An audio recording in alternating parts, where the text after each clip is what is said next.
তো মুসলমান নামধারী তারা চিৎকার করে বলেছিল আমরা কি মুসলিম না, তারা ইসলামকে ধ্বংস করার জন্য মাঠে ময়দানের ওয়াজ মাহফিল থেকে শুরু করে আমার আরো বলাকে তারা কারারুদ্ধ করেছে।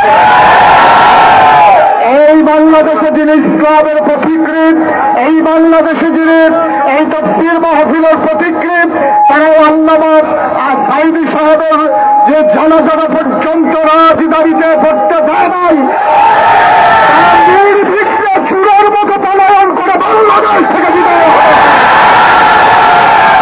আমরা সকল স্বৈরাচারের ইতিহাস দেখেছি, আমরা সকল স্বৈরাচারের ইতিহাস জানি।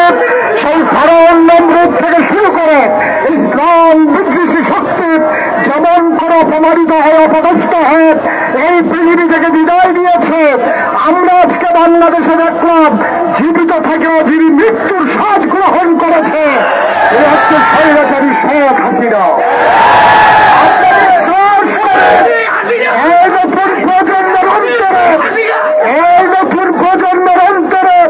ইসলামী বিদ্বেষী দল তার প্রতি যে ঘৃণা তৈরি হয়েছে, সামনের দিকে 50 বছর এই দলের নাম নেওয়ার মতো লোক।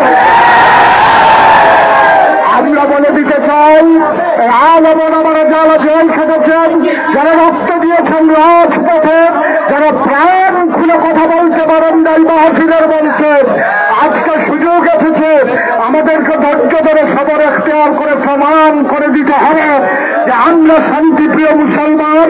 আমরা এই দেশে শুধু বিজয় আনলেই হবে না, বিজয়ের সকল সুফল আমাদের ধরে রাখা আমাদের নৈতিক দায়িত্ব। ইনশাআল্লাহ জামায়াত ইসলামী বাংলাদেশ, বাংলাদেশ মাজলিসুল মুফাসসিরিন, ওলামায়ে কেরামদের একক বৃহত্তর সংগঠন এবং ছাত্রদের প্রাণের লালিত্য সংগঠন ইসলামী ছাত্র শিবির, আমি বিশ্বাস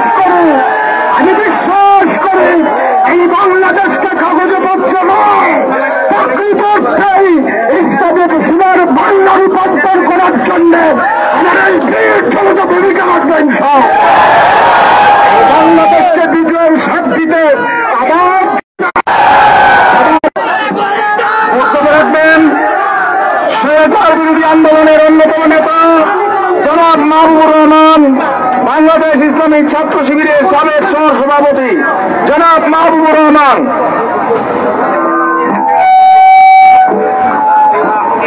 সম্মানিত ছাত্র জনতা, এই ছাত্র